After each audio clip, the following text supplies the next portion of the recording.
I'm going to start this off as if I do any video criticizing Drew Brees. Yes, he's a great quarterback. Yes, he's a Hall of Famer. But can we please slow down on this guy? I mean, I look at him and I think he's a special quarterback. But there's a lot of other special quarterbacks that have played throughout NFL history. Now, the reason why I want to make this video is because it's just I'm getting a lot of comments on my Drew Brees video, or my Drew Brees videos, excuse me. And a lot of times, people are giving me these long, drawn-out arguments for them. And some of these arguments get to 1,200 words per comment. I mean, 1,200 words. You put that in MLA format, that's a 4-page paper to put that in perspective. And I look at the video, and I definitely don't think it constitutes that much. Some of my videos in the past where I get these really long, drawn-out arguments, that makes sense because I didn't have any video evidence. I wasn't really showing some of the stuff that I was saying, so I kind of understood why I was getting hate there. But the Drew Brees, the rebuttal why Drew Brees is the GOAT, which was a response to Beard Mobox video, it got way too many like drawn out comments, and there's these big comments. Just go check it out yourself. Go give your opinions on your video of yourself if you haven't seen it yet.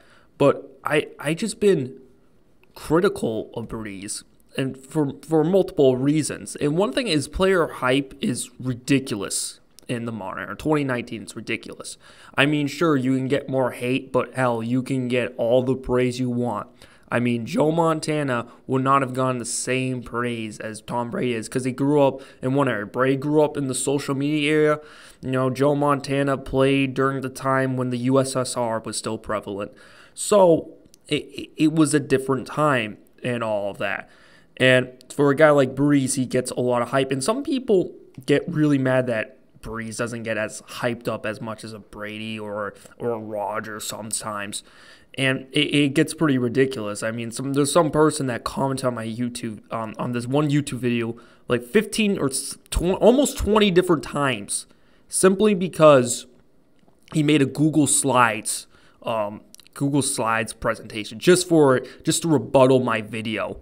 And he tried to share the link with me, or didn't even try to make a video, just commented what he thought on the slides individually. I'm still chuckling about this to this day and all of that. But player hype is a lot ridiculous right now, and so people are it's so in your face. You go through a Facebook feed, you could see all the great accomplishment a player does. It's really right in your face. It's a much different era than it was a quarter century ago. So let's just say a quarter century ago, if I wanted to watch a wide receiver that was on the same caliber as Sammy Coates 25 years ago, I would have to watch him, like, you know, I have to watch the game to watch him, or maybe like a highlight on Sports Center when it existed. Now, you type in Sammy Coates on YouTube, yeah, I could get all the Sammy Coates highlights I wanted if I really hated myself that much. So players get hyped, and that's why I tend to be very critical on these guys. Now let's go into the actual arguments that a lot of people tend to bring up. One thing is Drew Brees' stats. Now, Drew Brees definitely has great stats and all of that. However, though, he is playing in a really easy offensive era. I don't know why that's such a controversial statement. I mean, it's true. You can't touch the quarterback. The cornerbacks can't even touch the wide receivers. So I don't know why people are so obsessive over the fact that I just not very impressed with his stats. And sure, when it comes to it all, he's in the category with the 70,000 passing yards with Hall of Fame quarterbacks right now. He's with Manning, Favre, and Brady. All those guys have 70,000 passing yards, and he will probably have the most out of all of those guys. But you know, that 70,000 passing yards isn't going to be very impressive in a handful of years. Let's just say Matt Stafford, you know, 8 years from now, 8 to 10 years from now, he's going to get to 70,000 passing yards. Yeah, I mean, Matt Ryan, he's going to get to 70,000 passing yards. And are those guys Hall of Famers? No. Now, is Drew Brees a Hall of Famer? Yeah, he is. But to put this all in perspective, don't just look at the stats alone. And a lot of that time, it just tends to be in garbage time and whatnot. And he is one of the biggest garbage time quarterbacks out there. There's not a big denial of that. Compared to a lot of other great quarterbacks out there, he definitely thrives a lot in garbage time. And there's a lot of times, I'm not saying running up the score is necessarily a bad thing, It's just there's a lot of pointless times to that. And if you want to consider him on high as a pedestal as he does, because some people do believe that he is the GOAT. There's a small, but there's people out there that definitely do believe he's the greatest quarterback of all time, or maybe even the greatest player of all time. And when you get on that high of a pedestal, it's not really gets about the stats. I mean, when Joe Montana, think about it this way. Before really Brady, Joe Montana was like a GOAT, right? Did anyone ever bring up his stats? No, not really, and I think there's some reasons to that. And I'm not saying stats are necessarily a bad thing, but a lot of people think that's the bearer of what determines it and all that.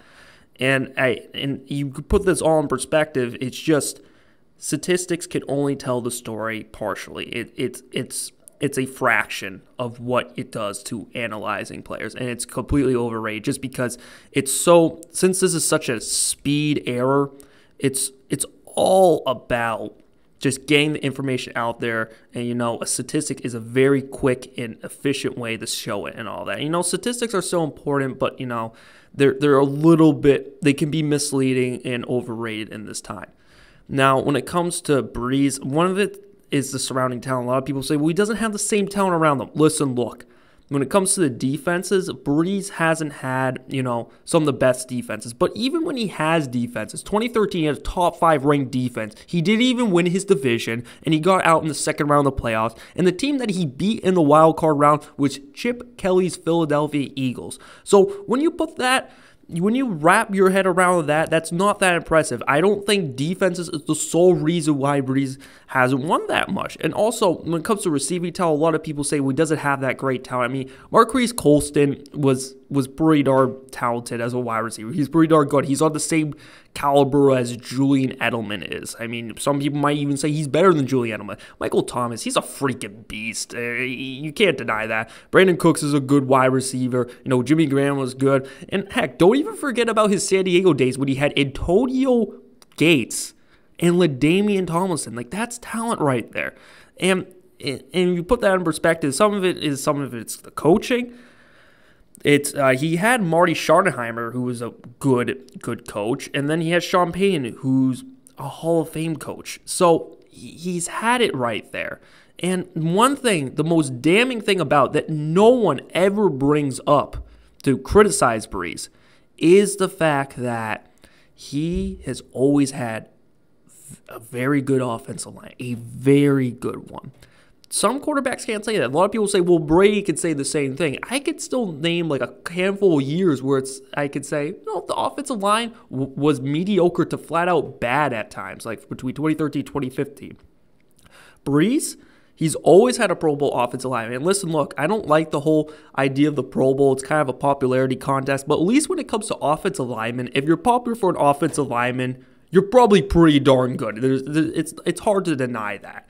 And he's always had those kind of guys right there. He's always been protected. Not every quarterback can say that. Aaron Rodgers' first 5 years as a starting Green Bay, I don't think his offensive line wasn't that great. I mean, Peyton Manning, he's had Jeff Saturday who's great. But other than that, though, that's a center. It's not a tackle at all, or left tackle more importantly. It's a center. And I just look at that and think to myself, that's something that makes it special. Even during the San Diego days, Drew Brees didn't really get sacked, that much. And the offensive line was still pretty darn good. Marty Schottenheimer could coach up some pretty good offensive lines. You kind of need to do that to be a good power running head coach and all that. So that's one thing Brees has over other. And protecting a quarterback, it's crucial in the NFL, to say the least. It is crucial. It's hard to deny that. Now, the reason why I'm making the video after this time is because of the NFC Conference game. Now, when it comes to that no call at the end of the game, that was a terrible no call. Probably one of the worst no calls in NFL history. No question about it. But is that the sole reason why Drew Brees and the Saints lost? No.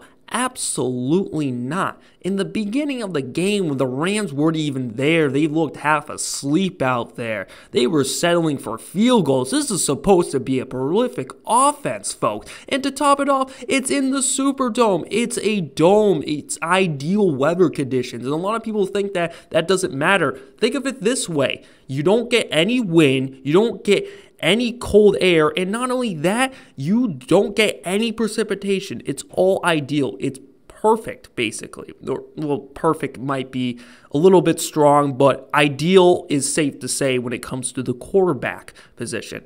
It's a lot different when it comes to throwing in a Lambeau and whatnot. Lambeau, it's going to be really, really freaking cold in the middle of January. Here, it's in New Orleans in that dome.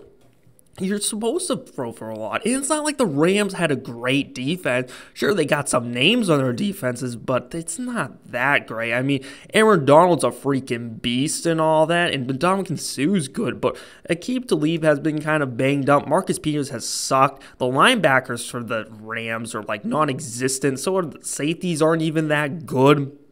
It's bad. And when it comes to it all, the Saints won the coin toss, and Drew Brees threw a bad pick. He threw a bad pick, and that's sometimes what happens. Short quarterbacks tend to throw worse picks than the quarterbacks that tend to be taller, just because they can't see as much. Drew Brees can't do anything about it. That's just his genetics. Props to him about it. But for that, to put that all in, it was bad. It was a pick, and it wasn't even like a pick like relatively, it gave the Rams good field position. It gave it good field position. So to say that the loss was solely on the fact that that call was bad is just kind of bombastic to say. It is. And I think like if you're going to be a great offense, you're going to be a juggernaut, especially at home, you got to score a lot of points. And it wasn't as if the Rams weren't as a high-scoring offense as well. Of course they are. We all know the Rams were. And I think it's just one thing when it comes to this player hype. And the one thing about Drew Brees is he's in kind of the sweet spot with it. Like, if you look at a guy like Anthony Davis, okay, he's kind of in the Drew Brees sweet spot as well. And let me elaborate with it. Anthony Davis, he's not as good as LeBron. LeBron might be the greatest basketball player of all time. And I think when it comes to AD is, there's a lot of LeBron critics out there. Like Skip Bayless, for instance, big LeBron critic out there. He's over there criticizing him, and he's not the only one. Undisputed is a fairly popular show, to say the least. And, people who probably watch the show are LeBron James critics. They do want to criticize LeBron versus, what do you talk about Anthony Davis critics in the media? I don't know too many Anthony Davis critics out there. And people don't really crap on Anthony Davis. And sure, he's a worse player than LeBron, but all he gets is nothing but hype, really, for the most part. Really nothing. The only thing I really heard maybe even criticism of is team loyalty. But, people rarely criticize game. Versus if you're a great player, or the greatest of the great player, Anthony Davis is a great player. But if you're going to be on that LeBron level, you're going to be on that Brady level, you're going to get a lot more flack. Because if you get more attention, you might get some more positivity, but you also can get some a little bit more negativity as well. And for Brees, this is the most damning one. Now, I'm going to play it. This is a little bit of devil's advocate here, so stay with me, folks. It's hard to look at it, and you see a guy like Brady. One thing that gets criticized a lot about Brady, it's the cheating scandals. It's the easiest one. Spygate, Deflategate, hurts him a lot. And Spygate kind of happened around during the time where they had that dynasty in the early 2000s where they won the 3 Super Bowls. So that's 3 Super Bowls. And then Deflategate happened. That was during 2014 when they won the Super Bowl. So you're talking about 4 Super Bowls. There's going to be there's fans out there where I heard that since he was caught cheating during the time where he won the 4 Super Bowls, those 4 Super Bowls really don't count to his legacy. Sure, they're in the record book and all that, but, he's really only won one. Like, they can negate him that way, and people will bring that up. Do you ever hear that with Drew Brees, with Bountygate? Do you ever hear that? No, you don't hear that once. And Drew Brees has only 1 ring, and that was during the season of Bountygate. So you don't hear too many people of stripping that way. Has no one ever done that before? I bet someone has, whether it's like a Buccaneers fan, maybe have brought that up at some point, but it wasn't exactly, it's not something that you hear a lot. You hear Tom Brady cheating a lot is a lot more. And you could say that, well, Deflategate, sure, that more falls on Brady than it does on the Patriots, but Spygate, I think that falls a little bit more under Belichick versus that. And you could say Bountygate falls more under Sean Payton, Greg Williams, and that coaching staff, but, that still helps out Brees right there. And even though I think about when you get caught, quote unquote, cheating, that it's necessarily like it should strip away your legacy. It should hurt your legacy. It depends on it. It really does. I still think that Brady's the greatest quarterback of all time. I still think he still deserves that. But there's our fans out there who do make those arguments with Brady. You never hear that with Brees. And that's what I'm talking about. He's in that sweet spot. He doesn't get the same attention as Brady does. And sure, he might not get his dick sucked as much as he does. But at sometimes people there's more Brady critics out there that you hear. Like you hear more about the Rob Parkers of the world, maybe even the Max Kellermans. How many Drew Brees critics are there out there? Jason Whitlock, maybe? I don't know. That's like the one guy I can kind of think about, and that's because he wasn't a fan of Drew Brees because he was short, and that's really it. They didn't really dive too much deeply into that, so you don't really hear too much of that. And listen, look, when it comes to Brees, he's a great quarterback, and I get it. He helped out a franchise that wasn't really well celebrated. Franchise struggled a lot. He came in there, and he really helped that team out, and I get it. He's very important to the city of New Orleans. But since New Orleans was, quote-unquote, used to be a snake-bitten team, a very, snake-bitten, they were just felt cursed and all that. It felt like everything was against them. It's hard not to say that other quarterbacks have done that with other snake-bitten franchises. Brady in New England, Russell Wilson in Seattle, Kurt Warner in St. Louis, Montana with the Niners, Terry Bradshaw with the Steelers. And you can also say in the complete opposite direction. You can look at Steve Young with the 49ers. He had to fill in Joe Montana's shoes, who won 4 Super Bowls. That's a big thing to fill in. You can say it with Troy Aikman, how he had to fill in Roger Staubach's shoes. You could say the same thing about Roethlisberger playing for the Pittsburgh Steelers. There's a lot of pressure on these guys to succeed. You can go both ways on it, and I just don't think the fact that you played for a snake-bitten franchise just puts you just over the top as just some sort of amazing accomplishment. It's just a really nice story. But can we please just slow down on Drew Brees? Listen, look, great quarterback, Hall of Fame quarterback, just like I said in the beginning. But there's a lot of other quarterbacks that are great out there. I mean, Aaron Rodgers, hasn't been another Aaron Rodgers in the NFL. He's really special.